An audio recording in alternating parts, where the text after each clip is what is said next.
है एक मेहमान जिनका नाम है श्रद्धा अग्रवाल, और जो मेरी दोस्त भी है, और ये यश टेक्नोलॉजीज के साथ जुड़े हुए हैं एज अ ग्लोबल की अकाउंट मैनेजर। श्रद्धा एक लीडर है जो स्टेम फील्ड में बहुत अच्छी पोजीशन पे है, और इन्होंने महिलाओं के लिए नए रास्ते कैसे बनाए जा सकते हैं इसका एक एग्जाम्पल सेट किया है। सो इनका एक्सपीरियंस और सफर जो बहुत इंस्पायरिंग है, ये आज हमारे साथ शेयर हमें अरे इनकी दिखा वैल्यूएबल एडमिट कर रहे हैं। कैसे पता पता कैसे लगे? Hello everyone. अरे ये तुम्हारे को बता रहा है कि ऐसे ऐसे ऐसे इधर दिखो। किसी का क्या फोन आना है, आप अपने आप को म्यूट कीजिए ताकि मैं बोल पाऊँ। एक है? बार देख सारे लोग चेक कर दीजिए।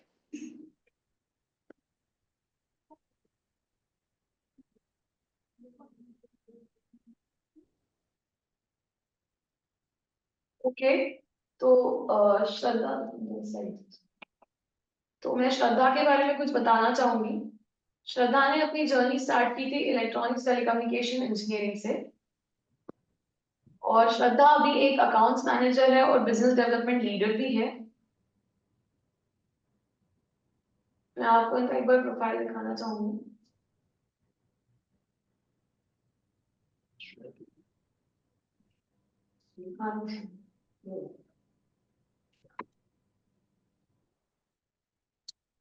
आपको ओपन करना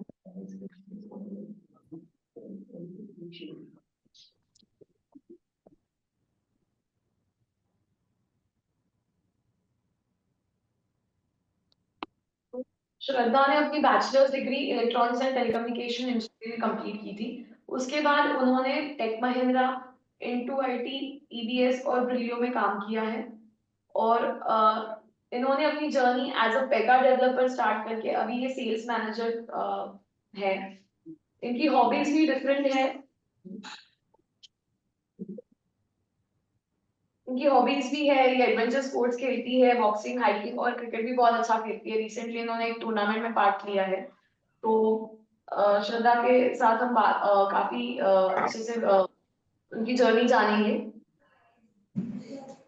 तो ये सेशन आपको मैं बताना चाहूंगी कि ये सेशन बहुत इंटरेक्टिव। आप अपने सवाल होंगे बिना किसी देरी के ये सेशन हम स्टार्ट करते हैं।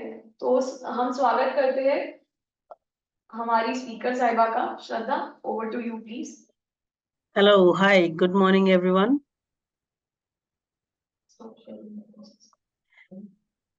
So, एक तो फर्स्ट ऑफ ऑल मुझे बहुत अच्छा लग रहा है आप लोगों से बात करके. I am very very overwhelmed to talk to you guys. This is a great opportunity for me to talk to you and understand what exactly is our future generation thinking of.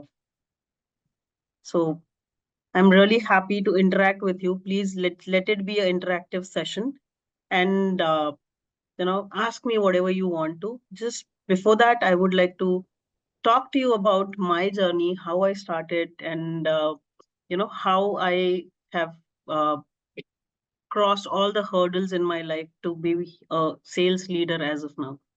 Because all of you, मुझे लगता है सभी को पता है कि sales ये एक मेल डोमिनेटेड फील्ड है, right? So sales is a very male dominated field, and for a woman to be in a sales, it actually takes a lot of guts. When I say guts, I don't mean like you have to fight with all the people every time.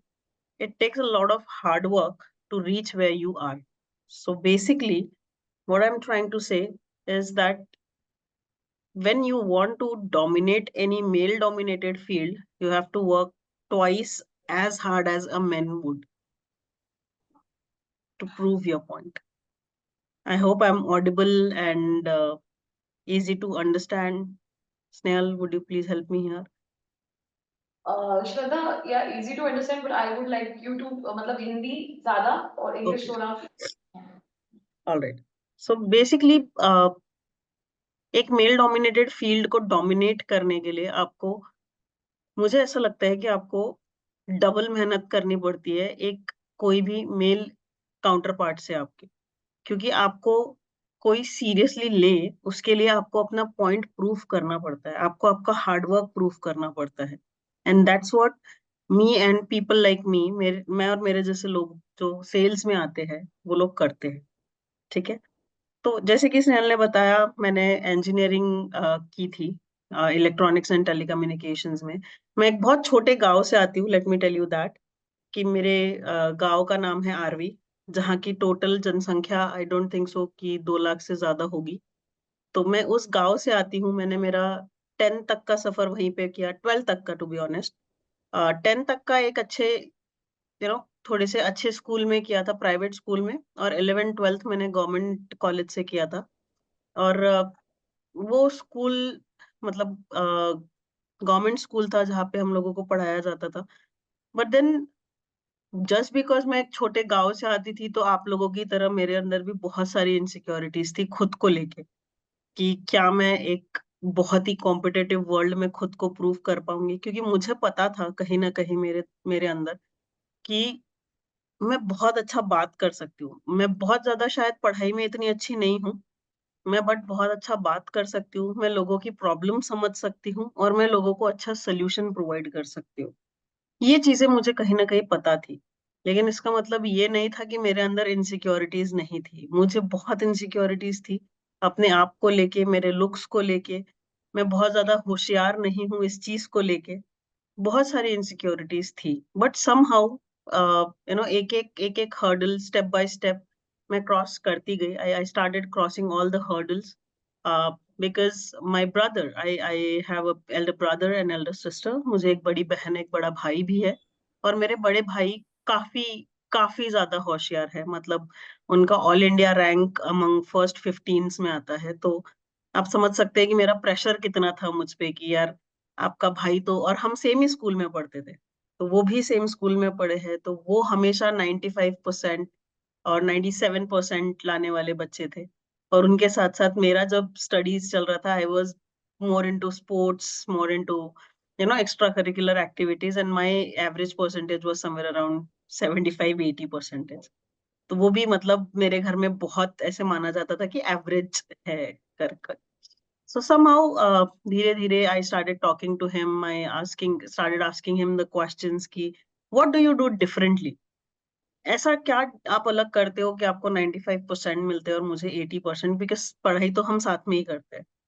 Then he started telling me कि मैं खुद से पढ़ना चालू करता हूँ, मैं खुद से चीजें समझता हूँ और अपने दोस्तों के साथ डिस्कस करता हूँ। That's when I learned something from him, and I started inculcating that thing in me. मैंने वो चीजें अपने आप में स्वीकार कर ली कि यार मुझे ना सिर्फ टीचर्स जैसा पढ़ा रहे हैं उस चीज को लेके या रट्टा मार के आगे नहीं बढ़ना है। मुझे चीजों को समझना है और फिर आगे बढ़ना है। और वो एक जो मंत्रा था, that I kept it with me like for life long till date. Because आज भी अगर मुझे कोई टॉपिक समझना होता है, या because we are in a tech world, हम एक टेक्निकल सोसाइटी में रहते हैं जहाँ पे every now and day something new is coming up. Like अगर आप अभी बात करेंगे तो एआई आ गया है, एक फिर जेनरेटिव एआई आ गया है। So every now and then something is coming up. इसका मतलब ये नहीं कि मुझे हर चीज पता है, तो मुझे भी कभी ना कभी हर चीज पढ़नी पड़ती है। So what I do is either I go and read about it by my self, या मैं अपने किसी बहुत अच्छे कलीग या दोस्त के पास जाती हूँ और उनसे समझने की कोशिश करती हूँ कि ये चीजें क्या है। Because that gives me a lot of confidence कि यार मैं जिनसे बात कर रही हूँ उनको ये पता है कि ये मुझे बहुत अच्छे से समझाएंगे कि ये चीज क्या है। क्योंकि मुझे बहुत गहराई में जाने की जरूरत नहीं है, मुझे समझने की जरूरत है कि ये क्या है, ताकि मैं अपने कस्टमर से बात कर सकूं, राइट। सो बेसिकली मेरा एक मोटो जो है यहाँ पे आपको समझाने का, कि खुद से समझने की कोशिश कीजिए कि ये पर्टिकुलर टॉपिक अगर मैं पढ़ रही हूँ तो इसका इम्प्लीमेंटेशन क्या है। ठीक है। अपने दोस्तों से बात कीजिए, क्योंकि जो टॉपिक आप डिस्कस करते हो और अपने दोस्तों में डिस्कस करते हो वो आप कभी भूलते नहीं। जैसे कि आप एक मूवी देखने जाते हो अपने दोस्तों के साथ, if you go and watch movie with your friends, you will never forget the story which you have discuss with your friends, और which you have discuss for that matter any story, right. So जो भी चीजें आप अपने दोस्तों के साथ या अपने मेंटर्स के साथ डिस्कस करते हैं, you don't forget that. So whenever you feel कि किसी टॉपिक को लेके कि आप बहुत डिफिकल्ट टॉपिक पढ़ रहे हैं, उसको इतनी बार डिस्कस कीजिए या इतनी बार उसको पढ़िए कि वो बहुत आसान लगने लग जाए। This is the simple formula to study. उसको ब्रेक डाउन कीजिए स्टेप्स में, और उसको बार बार आप पढ़िए। उसको एक्सपोजर थेरेपी भी बोलते हैं, ताकि आप जितनी बार उस चीज को एक्सपोज करोगे अपने आप से, देन उसका एक तो फेयर हट जाता है कि यार ये बहुत डिफिकल्ट है, बहुत डिफिकल्ट है, बहुत डिफिकल्ट है। उसका फेयर हट जाता है, और जब आप बहुत बार उसको डिस्कस कर लेते हो तो अपने आप एक कॉन्फिडेंस बढ़ जाता है, right? So that's how you study. After my 12th, somehow in 12th standard, मेरे छोटे से गांव में मैंने टॉप कर दिया था, including inculcating all this pointers which I am sharing with you. तो टॉप करने के बाद एक थोड़ा सा कॉन्फिडेंस मुझ में आ गया था कि यार चलो मैं कुछ कर सकती हूँ। वो कॉन्फिडेंस थोड़ा सा, एक बहुत थिन लाइन होती है कॉन्फिडेंस और ओवर कॉन्फिडेंस में। वो मेरा कॉन्फिडेंस ओवर कॉन्फिडेंस में बदल गया था। तो मुझे लगा कि यार मैं ना 2 महीने का एक क्रैश कोर्स करके I can do what ever I want.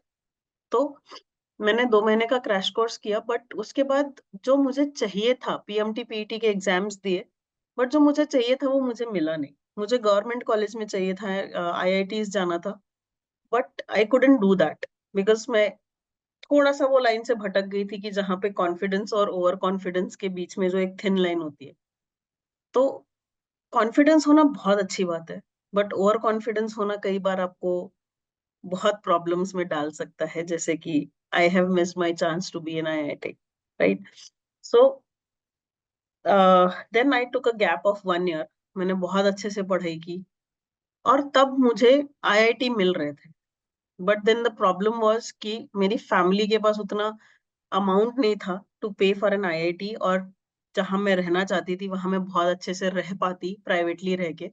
Then I choose to be in a Badnera college, where आप स्नेहल को जानते हो, स्नेहल भी मेरे साथ थी, बट हम दोनों अलग अलग फील्ड, अलग अलग डिपार्टमेंट में थे, बट सेम कॉलेज, अलग अलग कॉलेज में थे, बट सेम फील्ड में थे। वो भी इलेक्ट्रॉनिक्स इंजीनियर है, मैं भी इलेक्ट्रॉनिक्स इंजीनियर हूँ, बट वो एक दूसरे कॉलेज में थे, मैं एक दूसरे कॉलेज में थी।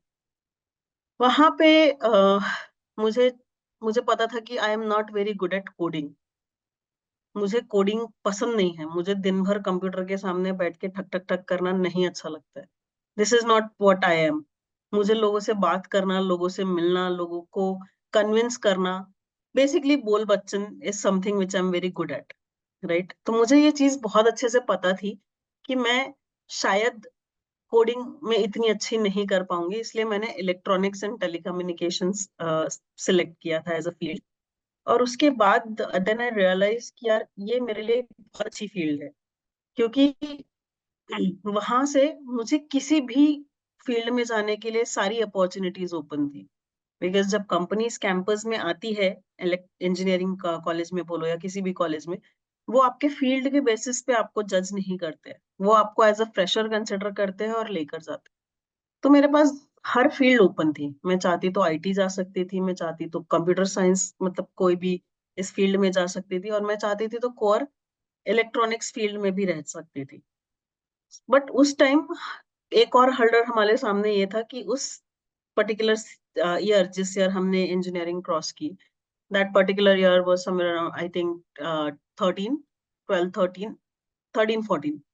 सो 2013 2014 का ईयर था। एवरी ईयर अमरावती से बहुत सारे लोग हायर होते थे, बट दैट पर्टिकुलर ईयर कोई कंपनीज ही नहीं आई टू पिक, बिकॉज उस समय रिसेशन चल रहे थे।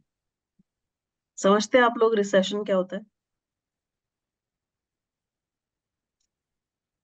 ओके, सो रिसेशन जहाँ पे ऑलरेडी जो ग्लोबल मार्केट होता है वो फॉल डाउन कर जाता है, और बहुत सारे लोग अपनी अपनी जॉब गवा बैठते हैं, और कंपनीज हायर नहीं कर रही होती है नए टैलेंट को, बिकॉज उनको अपना बिजनेस रिटेन करना होता है, या फिर जो एग्जिस्टिंग लोग होते हैं उनको संभाल के रखना होता है। That is what is the recession as of now for you, because it comes with lot of technical jargons, the GDP and all that, but let's not get into that.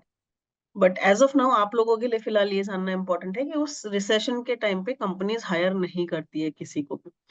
तो हमने पास आउट किया तो company ने higher ही नहीं किया। Then हमारे सारे जितने भी कॉलीग्स थे, या जितने भी मेरे दोस्त थे, सब लोग पुणे आके बैठ गए कि यार चलो जॉब सर्च करेंगे, यहाँ पे ओपन कैंपसेस होते हैं। तो सिर्फ मेरा ही नहीं, उस समय सभी का स्ट्रगल बढ़ गया था, क्योंकि किसी को जॉब नहीं मिल रही थी। And that time I went home, और मुझे मेरे मतलब तब तक मेरी फैमिली नागपुर शिफ्ट कर गई थी। मेरे भाई डॉक्टर बन गए थे, और उनका आगे स्पेशलाइजेशन चल रहे थे। तो हम लोग नागपुर शिफ्ट हो गए थे। तो नागपुर में मुझे कंपनी में ऑलरेडी एक जॉब लग गया था, बट वो कंपनी थी डोर टू डोर मार्केटिंग की। सो डोर टू डोर मार्केटिंग जब हम बोलते हैं तो हमें हर घर जाके दरवाजा खटखटाना होता है to sell something. And I started my journey from there, and that's where the real struggle starts. कि हम हर घर जाके दरवाजा खटखटाते थे कि यार प्लीज ये चीज हमसे ले लो, या एक सर्विसेज जो हम ऑफर कर रहे हैं वो हमसे ले लो। उसके लिए आपको लोगों को कन्विंस करना पड़ता था। कभी लोग अच्छे मूड में होते थे, कभी बहुत बुरे मूड में होते थे, कभी वो हमारे मुंह पे दरवाजा बंद कर देते थे, कभी चिल्ला के भगा देते थे। तो वो जब जॉब मैंने स्टार्ट किया था, मुझे सिर्फ 2,000 रुपये हफ्ते का मिलता था। सो वो 2,000 रुपये हफ्ता कमाने के लिए हमें पूरा 7 दिन कड़ी धूप में हर घर का दरवाजा खटखटाना पड़ता था। और कितनी बार तो ये भी होता था कि हमें सोसाइटी में एंट्री ही नहीं मिलती थी, बिकॉज वहां के गार्ड्स ही हमें भगा देते थे। तो उन सारी चीजों को ओवरकम करके यहाँ तक पहुंचने में बहुत टाइम लगा, और बहुत सारे शायद डिसीजंस मुझे ऐसे लेने पड़े जहां पे मुझे पता था कि मैं शायद किसी न किसी को हर्ट भी करने वाली, बहुत क्लोज लोगों को हर्ट करने वाली। बट आई अंडरस्टैंड कि family is very very important. But आपको एक पॉइंट ऑफ टाइम पे थोड़ा सा एक हार्ड डिसीजन लेना पड़ता है, जहां पे आपको पता है कि यार मैं अपनी फैमिली को मना लूंगा या मना लूंगी, बट अभी at this moment, at this particular moment, this is really really important for me. So वहां पे मुझे ऐसा लगता है कि आपको ना इमोशनली नहीं सोच के, आपको वहां पे प्रैक्टिकली और मेंटली सोचना पड़ेगा कि what is really important for you. Family सबकी इंपॉर्टेंट होती है और सबके लिए इंपॉर्टेंट होती है, बट वहां पे आपको क्या करना है, कितना इम्पोर्टेंस और कितना वेटेज देना है, वो आपको तय करना पड़ता है। बिकॉज कभी कभी ना फैमिली हमारा अच्छा चाहती है, लेकिन वो हमें समझ नहीं पाती कि हमें क्या है और क्या नहीं। वो आपको खुद को आइडेंटिफाई करना पड़ेगा। किसी की फैमिली किसी के लिए बुरा नहीं चाहती, सबसे पहली बात। किसी की फैमिली बुरा नहीं चाहती। सबकी फैमिली उनके लिए अच्छा ही चाहती है, उनके माँ बाप उनके लिए अच्छा ही चाहते हैं। लेकिन एक होता है ना कि उनके पास बहुत सारे बैरियर होते हैं। अपन हमारे फैमिली के पास बोलो या हमारे माता पिता के पास बोलो, बहुत सारे बैरियर्स होते हैं। When I say barriers, they are mental barriers, may be protective barriers, because protection is sometimes barrier. आप ओवर पैम्पर्ड हो जाते हो, या फिर आपके पेरेंट्स आपको बहुत संभाल के सहेज के रखना चाहते हैं, वो भी एक बैरियर बन जाता है, right? So I think you have to break all those barriers. You have to break all those ceilings to take your own decision. And once you take that decision, मुझे लगता है आपको उस डिसीजन को सही करने पे मेहनत करनी चाहिए। जब आप एक डिसीजन ले लेते हैं, तो ये मत सोचिए कि यार मैंने सही डिसीजन लिया या नहीं लिया। वो आपको डिसीजन लेने से पहले सोचना है। लेकिन जब आपने एक बार कोई डिसीजन ले लिया कि यार मुझे ये करना है, then I think you have to work towards that direction कि जो मैंने डिसीजन लिया है मुझे इसको सही करना है at any given point of time और at any given cost। ठीक है? रही बात इकोनॉमिकल प्रॉब्लम्स की, लेट मी टेल यू, वो सबको आती है। बहुत अच्छी फैमिलीज को भी आती है, जो बहुत अच्छा कर रही होती है, जो नहीं होती है उन्हें भी आती है। प्रॉब्लम्स हर फेजेस, हर डिफरेंट शेप साइजेस में आती है, let me tell you that. ठीक है? मैं एक बहुत अपर मिडिल क्लास फैमिली से आती हूँ, लेकिन फिर भी एक पॉइंट ऐसा था मेरी लाइफ में जहां पे मुझे एमबीए करने का बहुत एक अच्छा अपॉर्चुनिटी था after my engineering. But I got a very good score also. I got selected in one of the top universities in Pune with on the basis of my MBA marks. But that time मेरी family का थोड़ा rough face चल रहा था, and they said we won't be able to afford your living costs in Pune. because I got a scholarship in college. तो obviously college के cost तो बहुत कम थे, लेकिन living cost जो था पुणे का, that was really high. And I said कि let me take a loan, educational loan, and I'll repay that. मैं उस loan को खुद से चुका दूंगी. But then somehow my family was not convinced and they said कि नहीं, अभी आपने engineering कर ली है, मुझे ऐसा लगता है कि आपको अभी शादी कर लेनी चाहिए. So that's what my family said. And I was pretty sure कि जब तक कि मैं खुद से कुछ बन नहीं जाती या खुद की एक आइडेंटिटी क्रिएट नहीं कर लेती, मैं शादी नहीं करूँ. और मैं यहाँ पे किसी को नीचा नहीं दिखाना चाहती कि यार शादी करना बुरी बात है, या शादी करने के बाद आपके सारे राइट्स हट जाते हैं. No, definitely not. बट मुझे जेन्युइनली पर्सनली एक ऐसा फील होता है कि हर इंडिविजुअल को, चाहे वो लड़का हो या लड़की हो, यार मैं जेंडर बाइसेस की बात नहीं कर रही हूँ, हर इंसान को सबसे पहले अपने आप में फाइनेंशियली और मेंटली इंडिपेंडेंट होने की बहुत ज्यादा जरूरत है. क्योंकि जब आप बहुत यंग एज में शादी कर लेते हैं, तो आप ये चीज को समझ नहीं पाते हैं कि यार किसी के साथ रहने के लिए ना आपको एक इंडिविजुअल होने की जरूरत है, या खुद को एक सेल्फ होने की जरूरत है. जब तक आप एक इंडिविजुअल या खुद एक सेल्फ नहीं हो, आप किसी के साथ लाइफ नहीं शेयर कर सकते. क्योंकि दो लोग जब एक शादी में आते हैं, तो उनका इक्वल कंट्रीब्यूशन होना चाहिए. और इक्वल कंट्रीब्यूशन कब होगा? जब और वो बंदा और वो बंदी दोनों आपस में इक्वल हो, चाहे वो मेंटली हो, फिनेंशियली हो, ताकि एक दूसरे के ओपिनियन, एक दूसरे की बातें एक दूसरे के समझ में आए और वो मैटर करे. इस चीज के लिए अपने आप को प्रूव करना बहुत ज्यादा जरूरी है. और इसलिए मुझे लगता है कि हर लड़की ने एटलीस्ट अपने आप को एक जॉब लेनी चाहिए, फाइनेंशियली थोड़ा इंडिपेंडेंट होना चाहिए, जहां पे आपको लग रहा है कि यार मैं खुद से कमा के खा सकती हूँ, अपना अपना गुजर बसर कर सकती हूँ, अपना फूड क्लोथ एंड शेल्टर में ले सकती हूँ. then only you should get married. That's what I think, I personally think, and I'm not making a rule over here, but I think that this is really really important for any women to stand on their own 2 feet and break all the ceilings. from जो मैं door to door marketing कर रही थी, वहां से मुझे 2,000 रुपए हफ्ता मिलता था, और तो that sum ups to 8,000 rupees a month. वो 8,000 रुपीज ऑफ मंथ से जब मुझे मिलता था, लेकिन मेरे समहाउ पापा को पता चल गया था कि मुझे ऐसी कोई जॉब कर रही हूँ जहाँ पे डोर टू डोर मार्केटिंग करनी पड़ती है, लोगों की गालियां सुननी पड़ती है. He got little sad and he said कि नहीं, कुछ और जॉब कर लो. बट तब तक मैं ऑलरेडी 3 महीना 4 महीना वो जॉब कर चुकी थी. उसके बाद मैंने एक जगह पे एज अ रिसेप्शनिस्ट काम किया. एक कैड सेंटर था, कैड कैम्प सेंटर था नागपुर में. उस समय मेरी मॉम का ऑपरेशन चल रहा था, बिकॉज उनके स्टमक में कुछ प्रॉब्लम था, तो उनका ऑपरेशन चल रहा था. भाई कहीं और पढ़ाई कर रहे थे, बहन की शादी हो गई थी. सो घर पे अर्निंग मेंबर सिर्फ मैं थी वहां पे.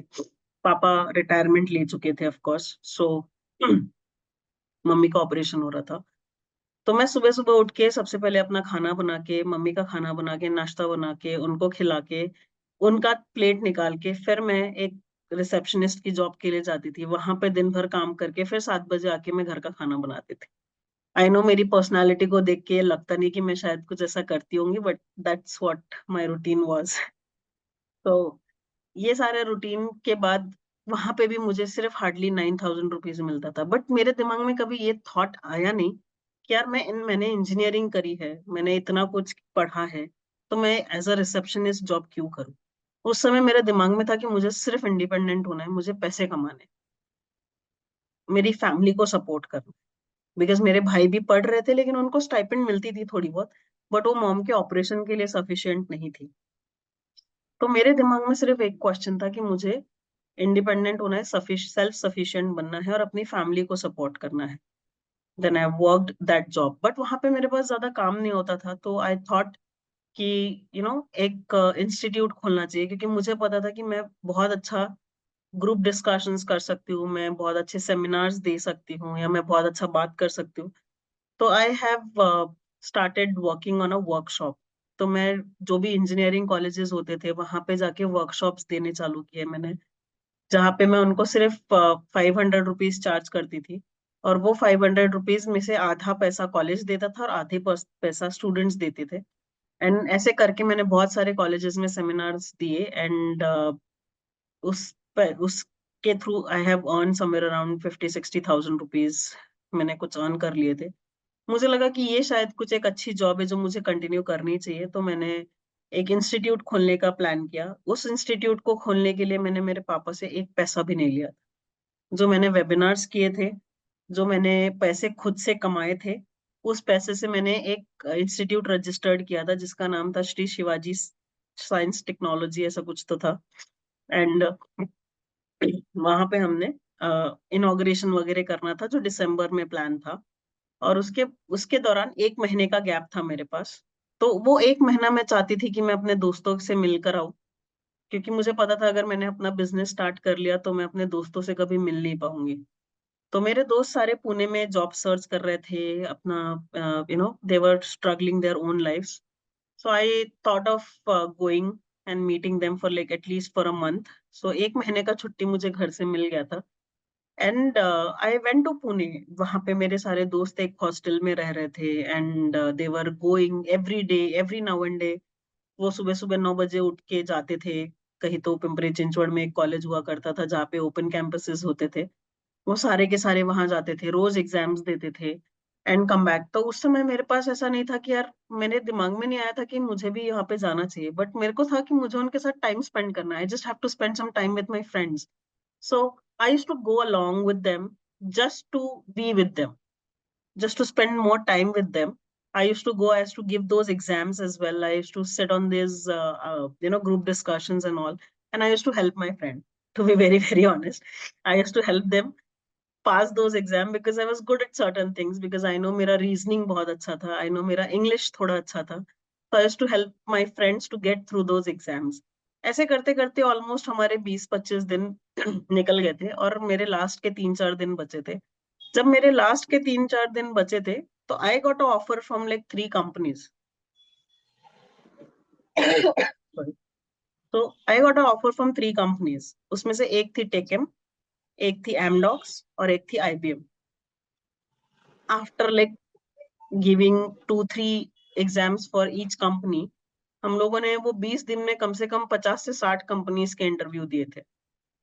तो फाइनली मेरे पास 3 ऑफर्स थे, एक एमडॉक्स, आईबीएम और take Mahindra. Everybody was telling me कि तुझे टेक महिंद्रा जाना चाहिए, तुझे टेक महिंद्रा जाना चाहिए। But somehow I was like I just want to go for IBM या एमडॉक्स बिकॉज वो बड़ी कंपनीज थी। बट देन फाइनली मैंने सबकी सुन ली बिकॉज एवरीबडी वाज सेइंग कि नहीं, तुझे एक बार ट्राई करना चाहिए वहां पे। I went for Tekam interview and somehow हम सारे कुछ 8-10 लोग गए थे और उसमें से मैं अकेली आगे बढ़ती रही सारे राउंड्स के लिए, and I got selected in that. जिस दिन मेरा सिलेक्शन हुआ उसके नेक्स्ट डे मुझे घर जाना था बिकॉज मेरा 1 महीने का जो छुट्टी का पीरियड था वो खत्म हो गया था। मैं जैसे ही घर गई मैंने घर पे बता दिया कि अरे मुझे ना टेकम में जॉब लग गया है, ऐसा है वैसा है। एंड एवरीबॉडी वाज लाइक कि चलो ठीक है, वेरी गुड। और मुझे करनी नहीं थी ये job.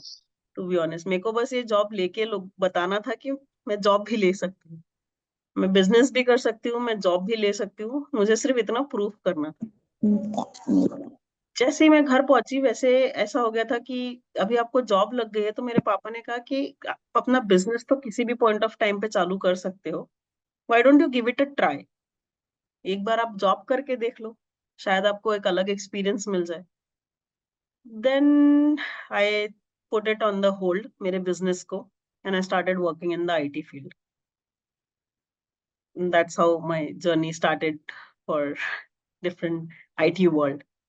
I can stop here, Snehal, but if you want me to continue, I can continue. Thank you, Shraddha, for such a, your journey coming from a small place, or for how you navigated through all the different spheres of life. Maybe somewhere I was also part of few of the things which we had shared. Absolutely, absolutely. And most of the times, even though we were away, like you said, mentioned how why friends are also important because it kind of creates a good friends, especially it kind of creates a good environment, हमारे पास आसपास के दोस्त भी हम कुछ सीख सकते हैं उनसे, और वो भी हमें आगे कहीं ना कहीं तो जिंदगी में काम आता है। और Definitely. जिस तरह से you said like how financial independence is really really important, specially for being a women in this outspoken world. और फिर स्टडी स्ट्रेटजीज से लेके जो भी चीजें बताई है, they have been definitely like I was able to connect with them, and definitely these people were also able to connect with them. Because in सारी बच्चियों के साथ मतलब ऑलमोस्ट मैंने तेलंगाना का बूट कैंप किया है रिसेंटली। सो मैंने इनसे वन ऑन वन कनेक्शन बनाया भी है, और बहुत सारे लोग हैं। मैं बस आईटीआई सुननी ही नहीं चाहता कि आज मैं आप सबको देख पा रही हूँ। तो बाकी जगह मुझे आना था और कवर अप करना था, बट ये सारा जो journey whatever you share was very relevant, and whatever the questions they had in their mind, जो भी उनकी nitty-gritties थी कि छोटे छोटे, बहुत डर लगता था इन लोगों को, पर मैंने उनको बोला कि आप प्लीज सवाल पूछिए, मुझसे पूछिए, मैं कनेक्टेड रहूंगी। तो it has been a good start, and definitely let's move to the next, जैसे भी कुछ questions होंगे, you can relate your life journeys and you can give examples to them so that they can also be on board. तो मेरा अगला सवाल आपसे ये है श्रद्धा, कि जैसे you have been the manager and you also have people working under you, तो आपको क्या लगता है कि स्टेम फील्ड में you are a leader as well, तो आपको क्या लगता है कि स्टेम फील्ड में लीडरशिप की अभी कमी क्यों है? क्या आपको लगता है? बिकॉज ओनली 14 लाइक 41% एडमिशंस लेते हैं engineering in different STEM field, मतलब ऑल स्टेम फील्ड में, but only 14% are retained in the STEM field. तो आपके हिसाब से, जैसे आप भी वुमेन लीडर हैं, आपके क्या एक्सपीरियंसेस जो आप कहते हैं कि क्यों हम लोग इतने कम हैं इस टाइम पे?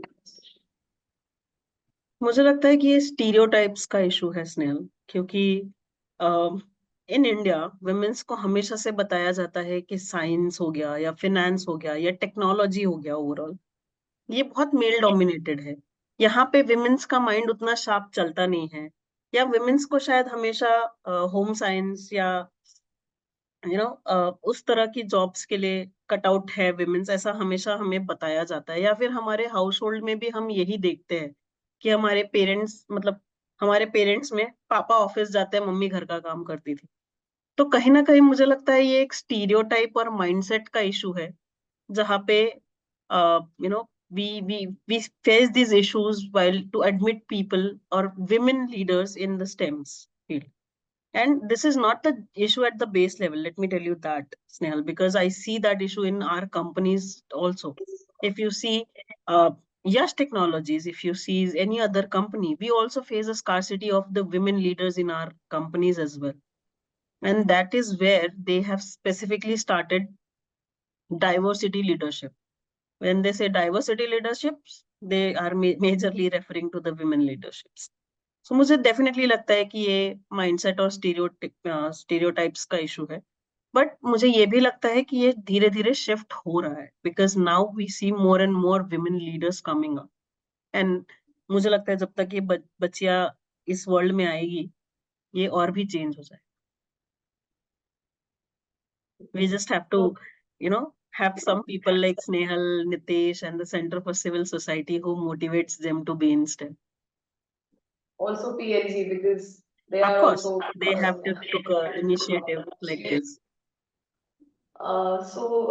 Building on this only, because you said like mindset shift होना चाहिए, तो आपके हिसाब से लीडरशिप रोल के लिए क्या बेसिकली माइंडसेट्स होनी चाहिए, like how to be a very strong independent? Because sometimes जब कोई हम, जैसे you being a women also, I have faced situations whenever we are saying कि ये औरतें तो बोलती है, most of the time things are like when we try to explain that in professional background.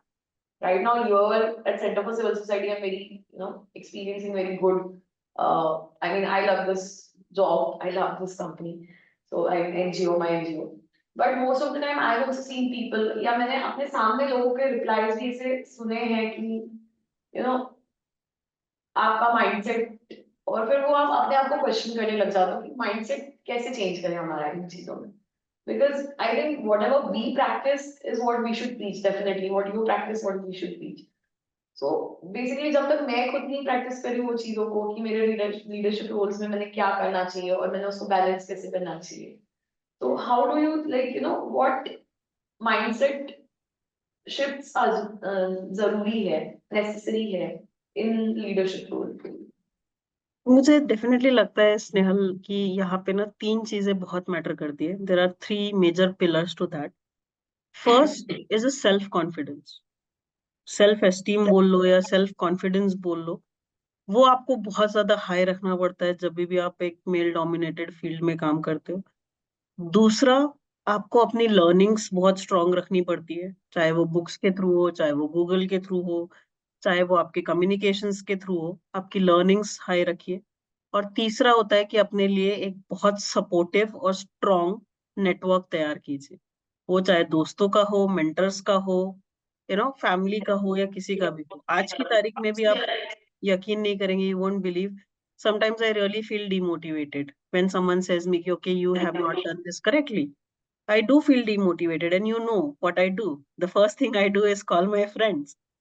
Yeah. I do call my friends and says, okay, I am feeling demotivated. I am not feeling well. This is something which I have not done right. And thank God कि मेरे पास बहुत अच्छा एक female friend circle है जो हमें बहुत boost up करता है. Of course Snehal is one amongst them, but जब भी मुझे मोटिवेशन की जरूरत होती है मैं अपने दोस्तों के पास जाती हूँ. मैं उनसे ऑलमोस्ट आधा घंटा बात करती हूँ, जिसमें से 10 मिनट में सिर्फ अपना रैंट उन पे निकालती हूँ कि यार ये हुआ, ये हुआ, ये हुआ, ये हुआ, and they patiently listen to me. उसके बाद they started talking to me. They make me feel better about my self कि अरे यार, you are a gem of a person, you are very good, तुझे पता है तू कर सकती है, you can do it. So when you when you have a supportive friends and family, that matters a lot. क्योंकि बाकी दो चीजें आपको खुद से करनी पड़ेगी. आपका कॉन्फिडेंस आपको खुद से बूस्ट करना पड़ेगा, और लर्निंग्स वो कोई और आपके लिए नहीं कर सकता है, वो आपको खुद से पट करना पड़ेगा. और मुझे लगता है कि जब आपको एक लीडर बनना होता है ना, तो आपको बहुत सारा नॉलेज भी गेन करना पड़ता है, ताकि आप किसी भी, फॉर दैट मैटर, किसी भी इंसान से बात कर सकते हो, चाहे वो सीआईओ, सीईओ, सीएक्सओ हो, या देश का प्रधानमंत्री क्यों ना हो. आपको हर लेवल पे हर इंसान से बात करते आनी चाहिए, चाहे फिर वो आपका पियोन ही क्यों ना. उस आपके लिए वो उतना ही इम्पोर्टेंट है कि आप जिस तरह से एक सीईओ से बात कर रहे हैं, आप उसी रिस्पेक्ट के साथ आपके पियोन से भी बात कीजिए, या आपका जो सपोर्टिंग स्टाफ होता है उनसे भी बात कीजिए. जस्ट बिकॉज आपको ऐसा लगता है कि वो आपको हेल्प नहीं कर सकते, या वो आपको किसी और तरह से, they can't help you, you don't treat them badly, you treat them equally. And when you create that supportive environment ना, जब वो आप एंटर करते हो ऑफिस में, एक उनकी प्यारी सी स्माइल देख के आपका कॉन्फिडेंस बूस्ट हो जाता है somehow. So मुझे लगता है ये 3 चीजें बहुत इंपॉर्टेंट है. Nice Shraddha, thank you so much. अब मैं अपने दूसरे सवाल, मतलब नेक्स्ट सवाल पे जाना चाहूंगी.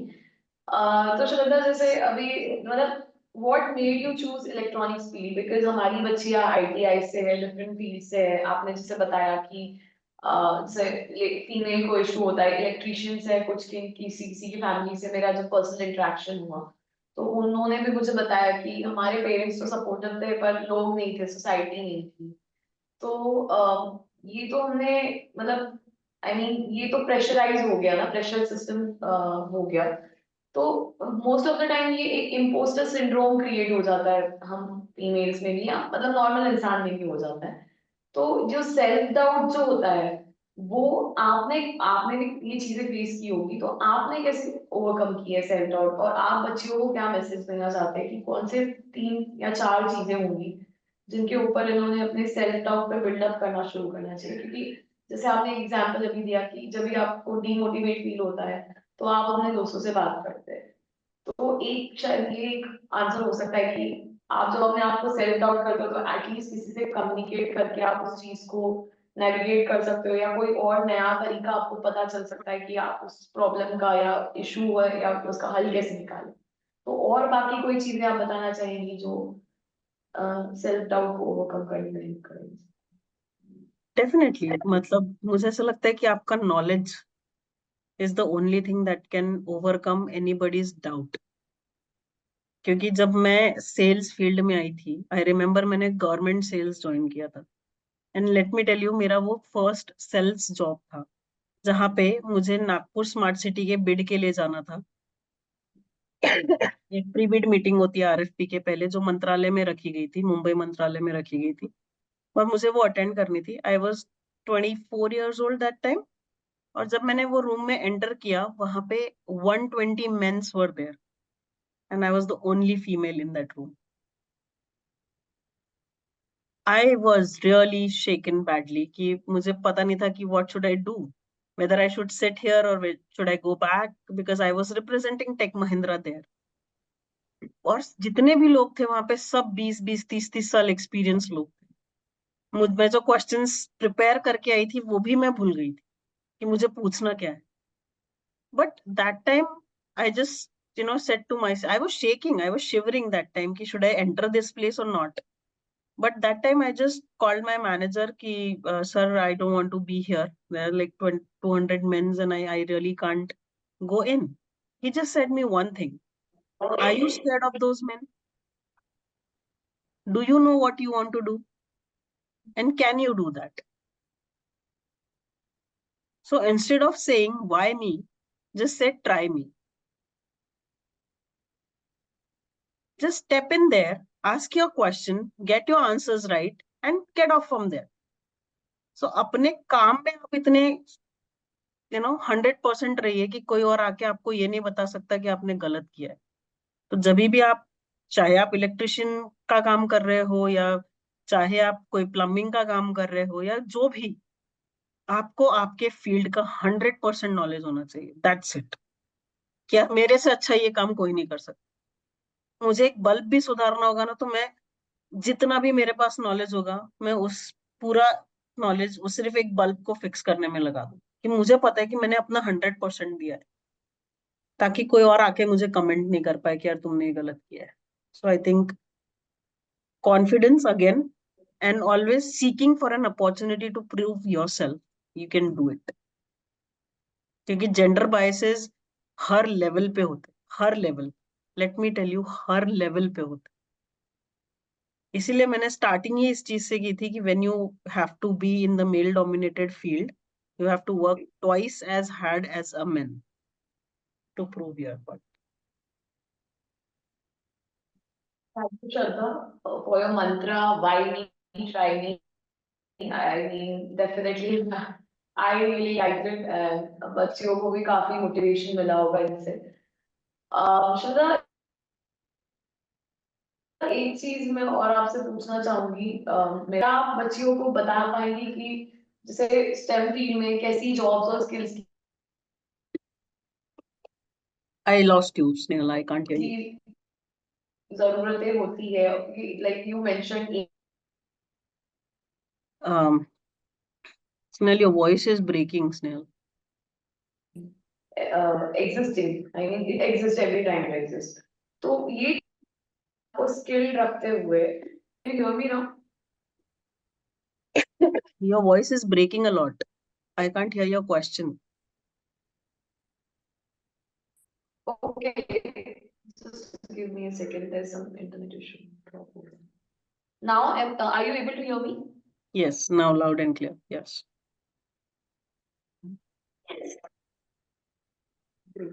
So, श्रद्धा, स्टेम फील्ड में जैसे नेविगेट करते हैं, जॉब सर्च करते हैं, जैसे आपने अपनी स्टोरी बताई.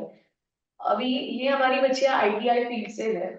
इन्होंने आगे किस, मतलब कैसे इन्होंने अपनी जॉब की तरफ बढ़ना चाहिए, क्या माइंडसेट रखना चाहिए और किस चीज को देखना चाहिए? क्या इन्होंने इंटर्नशिप्स करनी चाहिए नॉलेज गेन करने के लिए, या स्टेम फील्ड में, क्योंकि कहीं कहीं फैक्ट्रीज में कहाँ अप्लाई करना है, कैसे अप्लाई करना है, वो चीज को ढूंढे कैसे? क्योंकि लाइक यू सेड कि सारे बच्चे से हमारे लिए था, हमारे टाइम पे कि सारे लोग पुणे चले जाते थे. That was the best option. Go there, search for the job and give multiple exams and everything. But अभी जैसे लास्ट तेलंगाना बूट कैंप में भी मेरे पास एक सवाल आया था कि मैम जॉब्स कहाँ ढूंढने, कैसे ढूंढने और कहाँ मिलेंगी.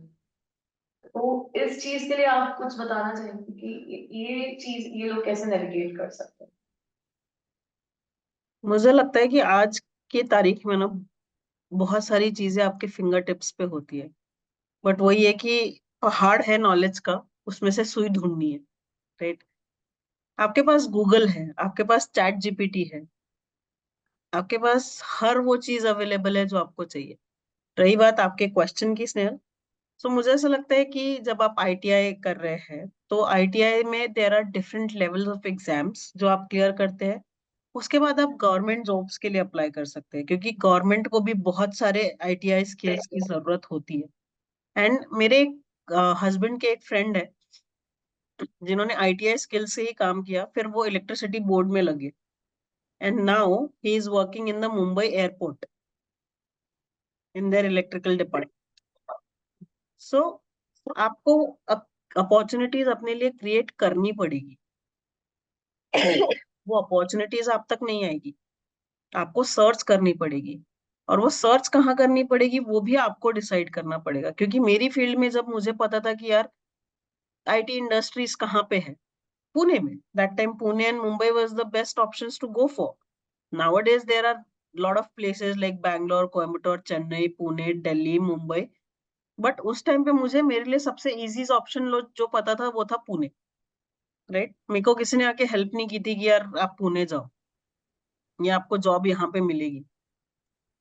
बट मुझे ऐसा लगता है कि जो अपॉर्चुनिटी आपके सामने आ रही है, सबसे पहले तो उसको ले लो। दूसरा, आपको सर्च करना है तो अपने स्किल सेट के से रिलेटेड कहाँ कहाँ आपको जॉब मिलेगी, पहले ये आप सोचिए। मतलब अगर आप इलेक्ट्रिशियन का काम कर रहे हैं या अगर आप कम्युनिकेशन फील्ड में काम कर रहे हैं, तो आपको ये सोचना होगा कि इसका इम्प्लीमेंटेशन कहाँ कहाँ आप कर सकते हैं।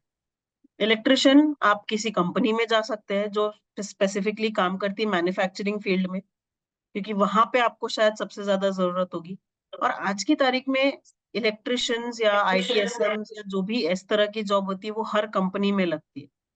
तो और कंपनी इंडिविजुअल्स को नहीं हायर करती उस चीज के लिए, कंपनी एक कंपनी को कॉन्ट्रैक्ट देती है, वो पूरा आउटसोर्स कर देती है, बिकॉज उनको टेंशन नहीं चाहिए। तो आप ऐसी कंपनीज ढूंढिए जो ऐसे ब्लू कॉलर बोलो या फिर जो भी ITI करके जो लोग आते हैं उनको हायर करती है। There are different companies, maybe if you can give me some time, I'll figure those out and send it to you, but आप वो कंपनी ढूंढिए जो इन सारे टैलेंट्स को हायर करती है, बिकॉज ऐसी बहुत सारी कंपनीज है जो इन सारे लोगों को हायर करती है। You have to search for those companies, and otherwise government jobs are the best options. Thank you, Shraddha, for telling them this phase also, because companies जो companies को contract देती है, hire करती है. Also, I would like to add on कि अगर आपके जहाँ पे wherever you are staying, जो जहाँ पे भी आप रहते हो, आसपास कौन सी कंपनीज है, इनकी अगर आप लिस्टिंग बनाएं सारे बच्चे, और उस हिसाब से एक दूसरे के दोस्तों के साथ ही एक टास्क ले ले और लिस्टिंग बनाए, और वो एक दूसरे के साथ शेयर करें कि okay these are the companies इस एरिया में है, इतनी कंपनीज इस एरिया में, तो they will get a good amount of idea कि आप कि कौन सी कंपनीज एग्जिस्टिंग है आसपास में, और क्या सॉर्ट ऑफ कंपनी क्या करती है, कैसे जॉब्स अवेलेबल है, and then they can start applying to that, because career मतलब जॉब अपॉर्चुनिटीज तो हर जगह होती ही है। लाइक यू सेड कि आपको ढूंढनी पड़ेगी, चल के तो नहीं आएगा, तो उनको ढूंढना तो पड़ेगा, एफर्ट तो डालना पड़ेगा। सो एक ये एब्सोल्युटली। तरीका है मेरे दिमाग में कि ये लोग ट्राई कर सकते हैं, क्योंकि ये भी सवाल जब वो मुझे लोग आपस में शेयर करेंगे ना इंफॉर्मेशन, तो एक के जगह 15 अपॉर्चुनिटीज मिलेगी, क्योंकि 15 अलग अलग माइंड्स एक साथ काम करेंगे। So collaborative work is, I think, which I promote in my company, in my team actually, कि हम लोगों ने एक प्रॉपर कम्युनिकेशन चैनल बना रखा है टीम्स पे। मतलब वो टेक्नोलॉजिकली हमारे लिए हो गया, बट आप लोग एक व्हाट्सएप ग्रुप क्रिएट कर सकते हो, या फिर वंस इन अ वाइल कभी आप लोग सारे कनेक्ट कर सकते हो, जो भी आप लोगों के लिए फिजिबल हो। एक ग्रुप क्रिएट कर लो, वहां पे इंफॉर्मेशन पोस्ट करते रहो कि अरे ये सारी चीजें हो रही है, and you can find out easily. And mentorship, please ask your mentors also, जो आपको वहां पे पढ़ाते हैं, जो आपको ITI में पढ़ाते हैं, उनसे आप पूछिए कि हम इसको कहाँ कहाँ इम्प्लीमेंट कर सकते हैं, कहाँ कहाँ हमें जॉब सर्च करनी चाहिए। शायद वो हमसे ज्यादा अच्छा बता पाए आपको। श्रद्धा, मैं अपना लास्ट दो सवाल है मेरे, उनके बाद फिर हम क्वेश्चन आंसर की ऑडियंस के साथ ओपन अप करेंगे। Yep. सो एक सवाल मेरा ये था कि आप अपने जॉब मैनेज करते करते, एक ये हाई प्रेशर जॉब होती है, और वर्क लाइफ बैलेंस आप कैसे मेंटेन करते हो? यार ये ना बहुत डिफिकल्ट था इनिशियली मेरे लिए, to be very very honest with you. Initially जब तक मेरी शादी नहीं हुई थी, जब मैं अकेले हॉस्टल पे रह रही थी, it is all work, right. लेकिन जैसे जैसे हम आगे बढ़ते जाते हैं और हमें नीड समझ में आती है कि आपको वर्क लाइफ बैलेंस की जरूरत है, तब तक बहुत टाइम हो जाता है. So I learn it a very hard way, but I am gonna give you that mantra. Compartmentalise thing. When I say compartmentalise things is कि आपको पता है कि आपके पास 9 घंटा ही है काम करने के लिए. ठीक है. तो आप प्रायोरिटाइज कीजिए अपने काम को, क्योंकि ये 4 टास्क है जो मुझे आज की तारीख में करने ही करने हैं. ये 8 टास्क है जिसमें से अगर कुछ आज हो जाते हैं तो अच्छा है, या फिर वो कल भी मैं कर सकती हूँ. ये कुछ 15 टास्क है जो ये मुझे ये हफ्ते में फिनिश करने हैं. और ये कुछ टास्क है जो मैं over the period of time कर सकती हूँ या किसी और को डेलीगेट कर सकती हूँ, उसमें मेरी जरूरत नहीं है. तो आप चीजों को प्रायोरिटाइज और कंपार्टमेंटलाइज करते हो तो धीरे धीरे आप उस एक फेज में आ जाते हो. उसके लिए बहुत सारे टूल्स भी अवेलेबल है मार्केट में. पहले मैंने एक्सेल से स्टार्ट किया था कि मुझे प्रायोरिटाइज करनी थी चीजें. उसके बाद पहले तो मैं बेसिकली नोटबुक में लिखती थी कि मुझे आज क्या क्या टास्क करने, टू डू टास्क जो होते हैं. फिर हम एक्सेल पे शिफ्ट हुए. Now there is a dashboard जो हमारी कंपनी ने क्रिएट किया था. मेरे पास वो एक डैश मतलब एक एक्सेल है. If you want I can share that with you. उसको कुछ एक नाम है, मैं भूल गई हूँ एक्चुअली. कोई दिक्कत नहीं, डेफिनेटली आप शेयर कर दीजिएगा श्रद्धा, जो हमारे टेली कोचेस है, क्योंकि हमने लास्ट ईयर जिनको स्कॉलरशिप मिली है, जैसे मैंने ईमेल में भी शेयर किया था आपके साथ, लास्ट ईयर हमें जिनको स्कॉलरशिप मिली है उनको हमने टेली कोचेस ऑन बोर्ड किया है. तो ओवरऑल हम बाहर से आउटसोर्स नहीं कर रहे कोचेस, ये मेंटोरशिप वाला. ये बच्चियों ने खुद वो जर्नी जी है और उनको पता है कि कहाँ, मतलब जो भी है आपने जैसे बताया चीजें कि आपको पता है कि आपने क्या डिफिकल्टीज फेस की है. तो हमें लगा कि ये शायद अब एक बेटर पोजीशन पे है उन चीजों को इन तक कम्युनिकेट करने के लिए. तो एब्सोल्युटली. इसीलिए, हाँ इसीलिए, पर डेफिनेटली आप प्लीज शेयर कीजिएगा, इनके टेली कोचेस के थ्रू मैं इन तक वो वो चीज एक पहुंचाना एक्सेल एक्सेल डैशबोर्ड है स्नेहल, जहाँ पे मैं अपने टास्क लिखती हूँ. मैं ये भी लिखती हूँ कि मुझे घर के लिए दही लेके जाना है. तो चाहूंगी. That's how you do that. That's it. तो these are like time management का एक इशू सेशन भी इनके लिए मैंने करा है, इनके टेली कोचेस उनके साथ शेयर करने वाले, शायद इस वीक ही उनको डिस्कस करना है, तो definitely I will share I will that. Share that template with you. और आखिरी सवाल श्रद्धा, कि इन यंग वुमेन के लिए आप क्या एडवाइस देना चाहेंगी जो करियर फैमिली एक्सपेक्टेशंस को बैलेंस करना चाह रही है साथ साथ में, और अपने आप को ना भूले बिना, जैसे आपने स्टार्टिंग में भी मेंशन किया था कि आपको क्या चाहिए, अपना वजूद ना भूले साथ साथ में ये सारी चीजें करते करते, तो आप एक क्या स्पेशल एडवाइस देना चाहेंगी मुझे? एडवाइस देने से पहले एक छोटी सी एक्टिविटी करें. चलो. 2 मिनट सिर्फ. मुझे बस जानना है कि इनको क्या क्या बनना है. कोई भी 2 या 3 आंसर वुड वर्क. आप मैसेज कर सकते हैं कि मुझे ये बनना है. आप चैट पे डाल सकते हैं, आईटीआई सुनने वाले, मैं अनम्यूट कर रही हूँ, कोई आगे आके आप बोल सकते हैं. मुझे सुनना है कि इनको क्या बनना है. Then I will say some things.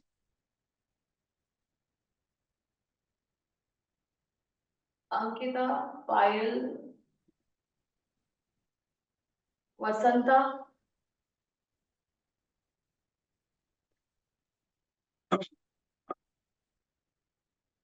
आपने इनसे एनीवन? बात की है स्नेहल, आप बताइए. आपने तो पूछा होगा ये क्वेश्चन उनसे.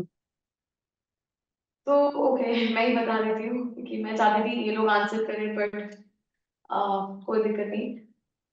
तो इन्हें बहुत सारे लोगों को एक जैसे गवर्नमेंट जॉब लेनी है, किसी को जूनियर इंजीनियर बनना है, किसी को एग्जाम्स देके एट हाई पोजीशन के एम्स भी है, किसी किसी को बैंकिंग में जाना है, एज अ बैंक मैनेजर बनना है.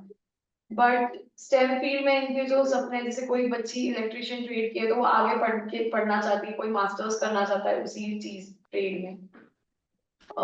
कुछ प्लम्बिंग है, आईटी वाले हैं बच्चे, कंप्यूटर साइंस के हैं, इलेक्ट्रॉनिक्स वाले भी हैं, आईटीआई ट्रेन जिसमें ट्रेनिंग ले रहे हैं, सिविल ड्राफ्ट्समैन भी है. तो ये बच्चे आगे जाके इन्हीं फील्ड में काम करना चाहती है, और इस फील्ड में जो भी पोजीशंस है, लाइक जूनियर पोजीशन से स्टार्ट करके एक सीनियर हायर लेवल तक जाना चाहती है, जितना भी मुझे इनसे इंटरेक्ट करके पता चल रहा है. प्रॉब्लम का है. Hello. I am asking where is the problem. आपको पता है कि आपको ये बनना है. आपके दिमाग में ये चीज क्लियर है कि आपको ये बनना है. तो प्रॉब्लम है ही नहीं, मतलब 50% प्रॉब्लम तो वैसे ही सॉर्ट हो गई। बची हुई 50% प्रॉब्लम को आपको ब्रेक डाउन करना पड़ेगा कि मुझे एक गवर्नमेंट जॉब चाहिए, मुझे बैंकिंग में जाना है, मुझे गवर्नमेंट जॉब चाहिए। ब्रेक डाउन करो कि उसके लिए मुझे फर्स्ट स्टेप क्या लेनी पड़ेगी। मुझे शायद बैंकिंग का एग्जाम क्लियर करना पड़ेगा, but that is a second step. अब बैंकिंग का एग्जाम क्लियर करना है तो मुझे उसके लिए पढ़ाई करनी पड़ेगी। पहले तो ये फिगर आउट करना पड़ेगा कि कौन सी एग्जाम है, कौन सी एग्जाम्स के लिए क्या प्रिपरेशन करनी है, कैसे करनी है, नोट्स कैसे बनाने हैं। ये आपके स्टेप्स हो गए जिसको आप ब्रेक डाउन करोगे। And let me tell you कि जो भी ड्रीम्स आप देख रहे हो, दोज आर वैलिड ड्रीम्स। कोई आकर अगर आपसे ये कहता है ना कि अरे तुम ये करोगे, first of all please don't listen to them, just ignore and say yes, I am gonna do that, because that would be a motivating factor for you। क्योंकि किसी ने आपको कहा है कि आप ये नहीं कर सकते।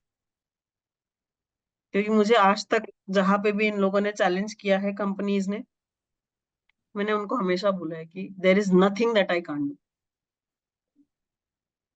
देर इज नथिंग। कल्पना चावला पता है सबको? She comes from a very small town, from a very, you know, very humble background. She reached to the space।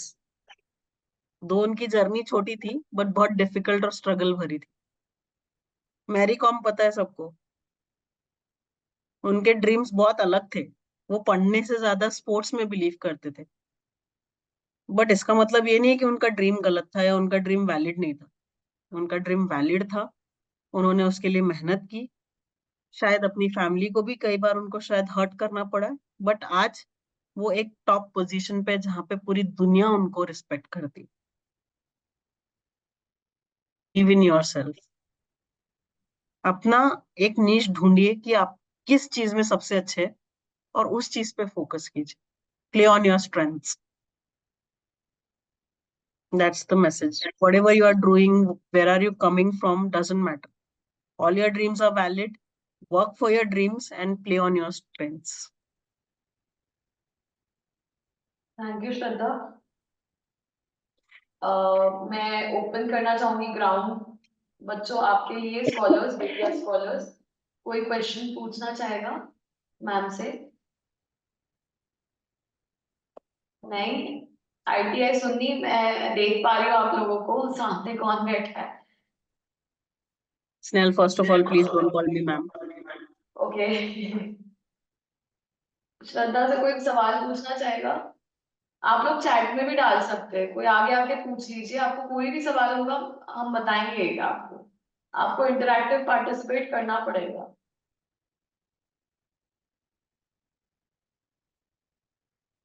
I can answer any questions. आप लोगों का कोई भी स्टूपिड से स्टूपिड सवाल का जवाब भी मैं देना चाहूंगी। सवाल, हाँ मैं ये भी बोलना चाहूंगी कि कोई सवाल स्टूपिड नहीं होता है। आई मीन हमें लगता है वो स्टूपिड होता है, बट आई मीन वो होता है, जरूर होता है, वो सवाल है, इसीलिए सवाल है कि जिसका आंसर हम फाइंड आउट कर सके।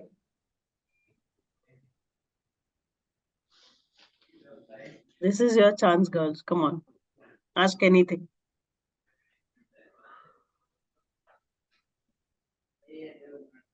यहाँ पे दो चीजें हो सकती है Snehal, I was a very good narrator, या उनको सब कुछ समझ में आ गया, इनको कुछ नहीं समझ आया।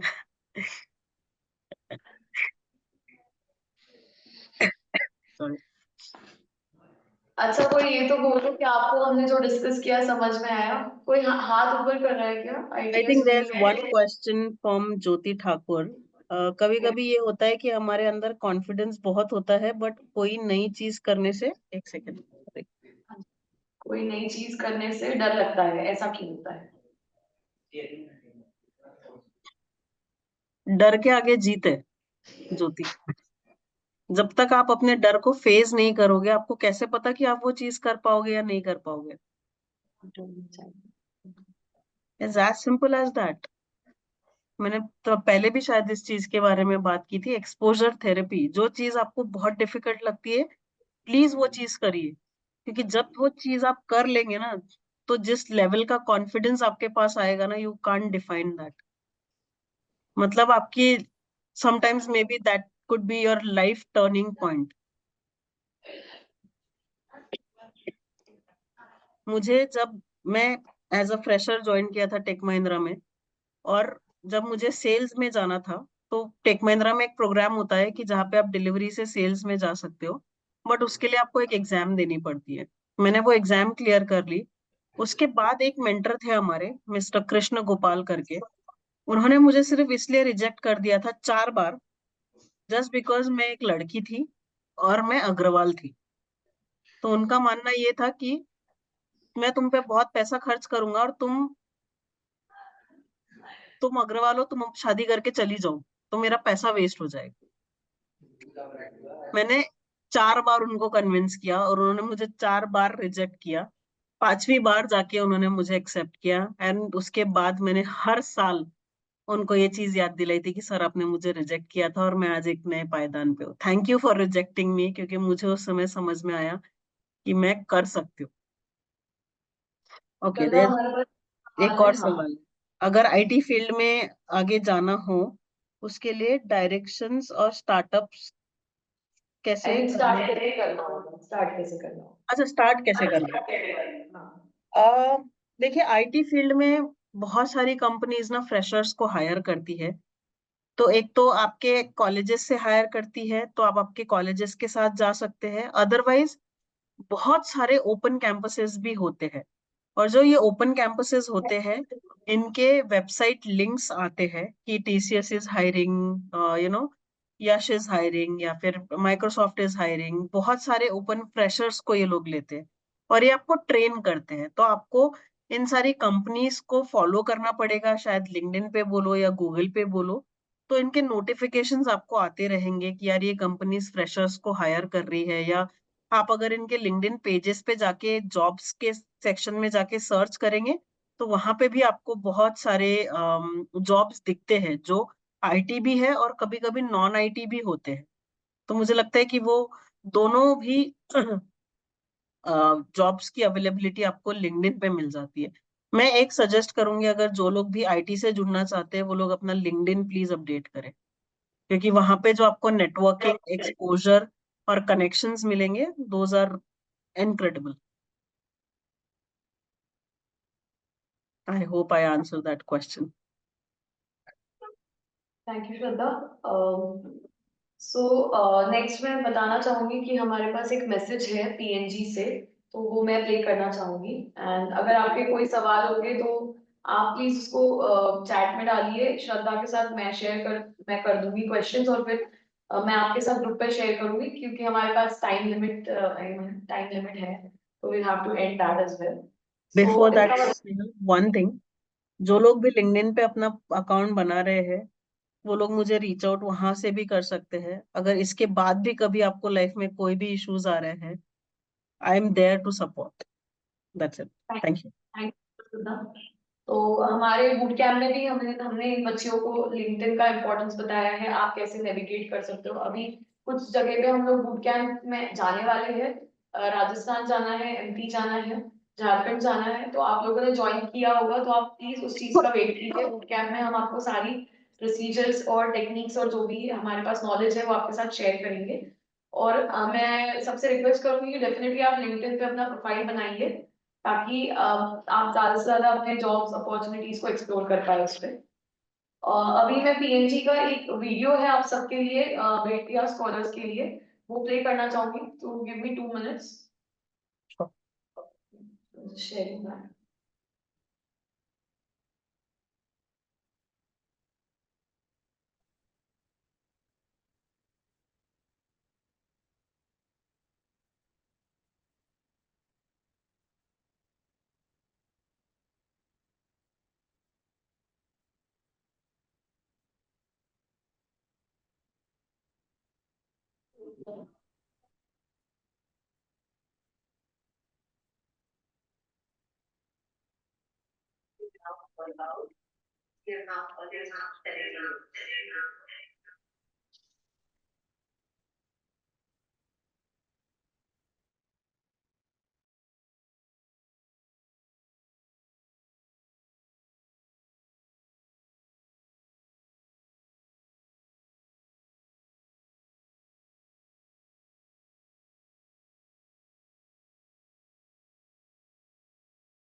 नेहल ऑडियो नहीं आ रहा है इसका.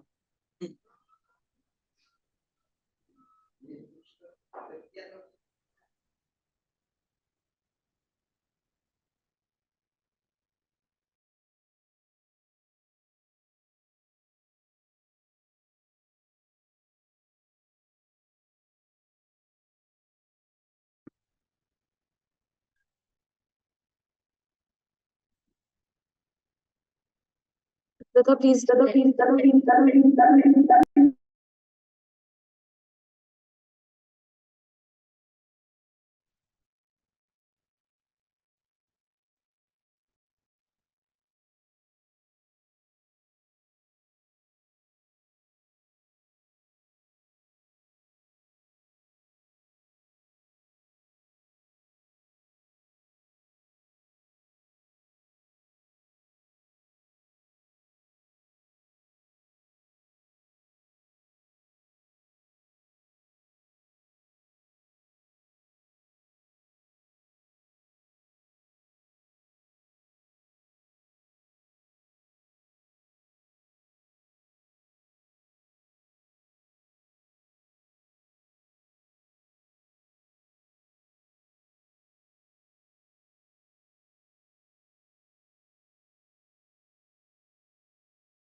Stories from my life. What?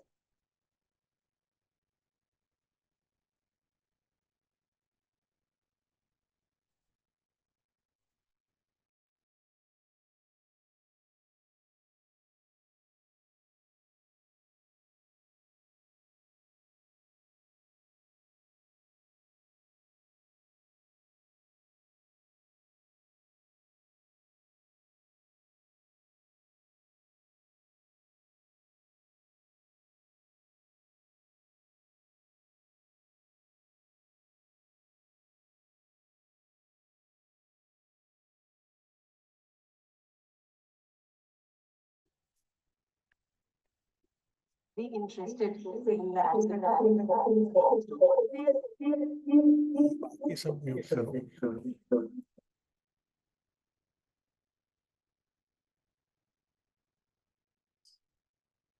use resources to keep himself educated and aware. So he would read about investments in the stock market, he would read about how different companies perform, how do you evaluate the financial performance of a company. And he used to do this in his own time at home. So he used to share.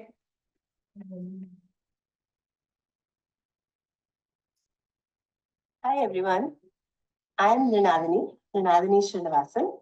I'm from PNG in their finance function, and I've been working in this company now for about 16 and a half, almost 17 years. Today, I just wanted to share some stories from my life to answer some of these questions. So we start with the first question. When was it in your life that you decided you wanted to pursue a career in Canada? Any incident that inspired? That's a very good question. I think it came on very early for me. The funny story is that my mother is a maths teacher, but that's not the reason why I am in finance. The real reason why I'm in finance is my father, who is an engineer, he's a mechanical engineer, and had nothing to do with finance, but he was always very interested in the aspect of it. So he used to always use resources to keep himself educated and aware. So he would read about investment in the stock market. He would read about how different companies perform. How do you evaluate the financial performance of a company? And he used to do this in his own time at home. So he used to share those stories with us. And that's what I think got me interested very early on, maybe when I was 10, 15 years old. And I think that's what stayed and continued to inspire me through it. Thank you. Moving on to the other question. Were there any obstacles that you faced along the way? Alternatively, what did support look like as you pursued your career in stock? Yes, I think everybody, when they won't have a dream and a goal, there will be some of the other obstacles. Mine may not be as big, but they play on the mind. So let me share a story. Very young, maybe when I was in class 11, 16 years of age, I was sitting in a maths class, and the context to this is I've always been a very good student, always standing first in class. Actually, maths used to be my strong subject. I used to score very well. So cut to this story, I am in a class where the teacher is teaching us about preparing for the board exam, and the teacher makes the statement that boys are always better than girls on maths. And I remember at that moment feeling that, but look at my marks. It's 10 years I have been topping the class. I've always been getting best marks, but I didn't have the courage to say that to the teacher, and that incident still plays on my mind. So for sure, there are these smaller obstacles. The real obstacles actually come in when we start working. I've been now working for 15, 16 years, and life and work happen together. So I have seen my career through my parents having different kind of illnesses and me needing to go to them to support them. I have a child, he's now 10 years old, but I remember the early years of his life were very tough. I got married, and my husband's also employed. He's also working in the finance sector. And I think the both of our times sometimes clash also. So these obstacles continue, but what keeps me fully really motivated is being able to come at work and really experience the change that I'm able to drive, which keeps me motivated. That was really insightful. I think in school, majority of us have faced such incidents, and your response really helps us in paving the way forward. Moving on to the other question, what does a day in your life look like in terms of the STEM? Can you tell us more about work? I would love to. Actually, this is a personal, exciting story for me to share. When we were growing up, my father was a mechanical engineer, like I just shared, and my sister actually is also a mechanical engineer. And we used to constantly get questions from family as to what would a girl do as a mechanical engineer. Mechanic work is not fit for a girl. And alternatively, maybe they will have to work in a construction site. Maybe they will have to work with heavy equipment, heavy machinery. How will these two girls do this work? Was a constant pressure from the family. Cut to when we got advice from our teachers, our mentors, and friends around us, and we really pursued the career and got jobs, we realized that STEM is much more than that. Really, there are jobs which are across science, technology, engineering, and mathematics, which are designed to do the kind of work that we like to do and we enjoy to do, which are more indoors, designed to be indoors. And that's what I do. So I am a finance manager here, and my job really revolves around analyzing the company's performance and finding ways to make the performance better every day, and making sure that I can work with peers who are doing their aspects across the value chain and improving operational efficiency there. And if I step back and think about so many other jobs that exist in the STEM field, which are really around analyzing these patterns, identifying ways to use that pattern on a larger scale or to make things better based on that pattern. We can talk about jobs in R&D at P&G, wherein we would try to understand how to create a new technology, how to create a new product. Or it could also be things around an engineer who designs design work or designs the laptops, designs our phones. So there is so much more to STEM than construction and civil work and equipment, and a lot to do. I think it's really insightful for all of us to know about the different avenues in terms of career that looks like when we talk about STEM, which takes us to a very important question. How can mentorship play a significant role in one's career journey? What aspects of your career do you leverage mentorship for? I would not be able to survive without the one big mentor I have, who is my older sister. I think I'm blessed because she's also in a similar work field, and I go to her for every decision, large decision that I have to make, all the way from which job do I apply for, which one do I take, and then how do I, take different options that my job will then offer to me. So I'm really glad that I have her in my life. In fact, I feel that she does not have a mentor to go to, and she struggles with it. And that's why I think I really encourage each of us to find that not just one person, more than one, few people that you can reach out to when you have decisions to make. It could be people at work, seniors than you at work. or it could be people from the education institute, your schools, colleges, postgraduate degree, wherever you are studying, or it could really be parents and extended family members who may have more experience than you have. But I think it's a very important role that a mentor can play in growing and thriving in your job. That's actually 100% true. It's very important for all of us to have mentors, whether it's from personal life or professional life. They are definitely a great, guiding role for us. Someone who can help us as we transition through different phases of our career or from education to career. Which takes us to a very important question. Can you share some valuable insights or strategies for acing job interviews based on your own experiences as an interviewer or as an interviewer?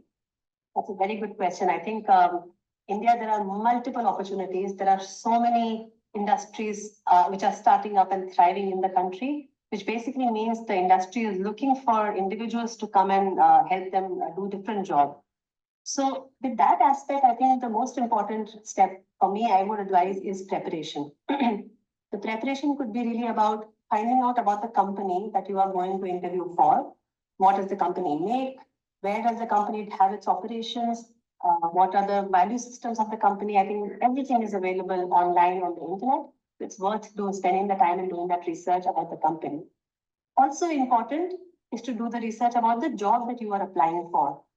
Most times you would have a job description, go through it, reach out to the mentors and our advisors to really understand what that job description means.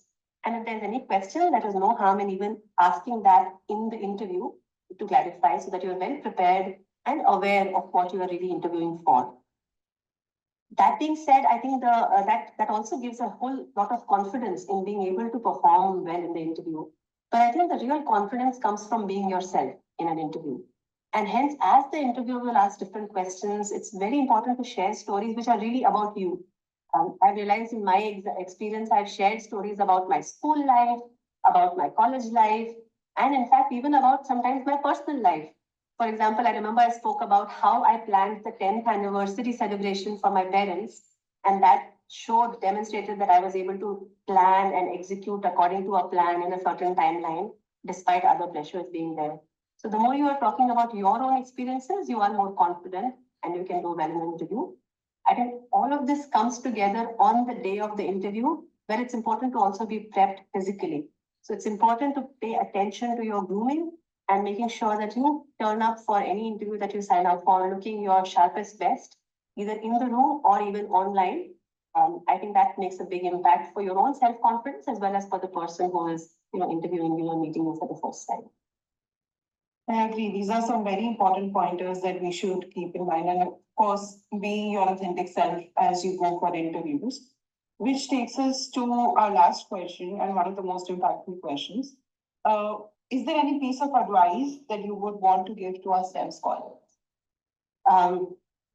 Very simple advice. I think go and get it. I think there is so much opportunity in the current industry in India. We are a thriving economy, much more to do. Go and get it, continue to be determined. It's important to keep ourselves educated and informed and confident. And once you enter the workforce, you have to realize that you're not alone. There will always be challenges that come our way. It's important to reach out to your managers, your mentors, and find a solution for any problem that comes your way. So really go get it, never give up. That would be my advice. Thank you so much. Most welcome. Thank you.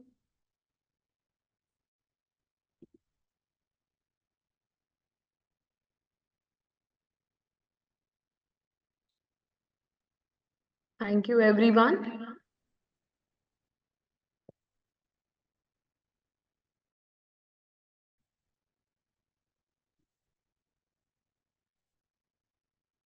So, thank you, Shraddha, for this amazing discussion.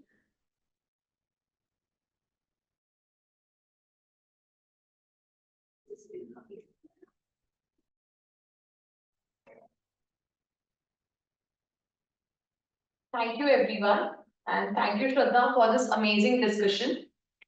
Session खत्म होने से पहले मैं आपसे बस last श्रद्धा दो words में आप इनको कुछ मैसेज देना चाहेंगे स्कॉलर्स के लिए?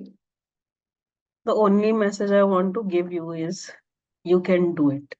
Just work for what you want and you can achieve it. Any support, any help, any advice that you need, reach out to any one of us, and I'm pretty sure that they'll be able to help you. But just work toward it. Hard work is the key, and nothing can replace the hard work. So just go ahead, don't stop, never give up. Thank you so much, Shraddha, for your beautiful message. मैं सभी से request करना चाहूंगी कि आप लोग एक बार camera on करें ताकि मैं सबके साथ एक फोटो खींच पाऊँ, स्क्रीनशॉट ले लूँ सबके साथ, जो लोग भी है जिन्होंने भी ज्वाइन किया है, everyone. Only just for 2 minutes we are at the end of the session. तो आप अपना कैमरा प्लीज तुरंत ऑन कीजिए ताकि मैं एक फोटो ले लूँ सबका साथ में.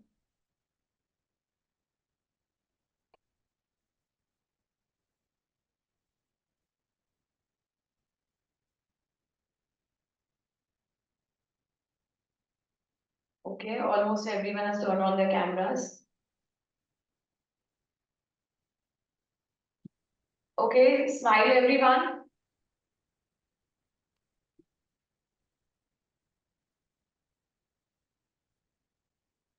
Thank you so much. आज का सेशन सही में बहुत इनवैल्यूएबल लेसन्स के साथ से भरा था. सभी स्कॉलर्स के लिए ये याद रखना जरूरी है कि आपके पास अपने बैरियर्स तोड़ने का और सक्सेस रीडिफाइन करने की ताकत है सबके पास. तो मैं इसी लास्ट मैसेज के साथ यहाँ पे हमारा वेबिनार खत्म करना चाहूंगी, समाप्त करना चाहूंगी. बस एक चीज आप सबको इन्फॉर्म करनी थी कि अगला मिलते हैं अगले ब्रेकिंग बैरियर्स वेबिनार के एपिसोड में, जो 12 मार्च को होगा. समय यही होगा 11 से 12:30. तब तक के लिए आप अपनी जर्नी को आगे बढ़ाते रहिए और everyone have a great day. I would like to thank you POCs also, and Nitesh, over to you if you have anything to add on. Thank you so much everyone. Have a nice day. We'll meet up again on 12th of March. So I would like to inform POCs, I'll also share a reminder to all of you and all the scholars. Please remember our next webinar is on 12th of March. We'll be having some new speaker to motivate you and to build around how your journey can be, streamlined and how you can move ahead in your life. So thank you everyone. Thank you Shraddha for being such a wonderful speaker. Thank you. Thank you, Nitesh. Thank you, Snehal. Thank you, PKG Shiksha and the civil society. So thank you so much. And thank you, the lovely, lovely people who are here for listening me patiently. Thank you so much. And please reach out to me if you have any questions. I'll answer you. Maybe not at the same moment, but within 24 hours, definitely I'll reply to you. You can reach out to me on LinkedIn or wherever.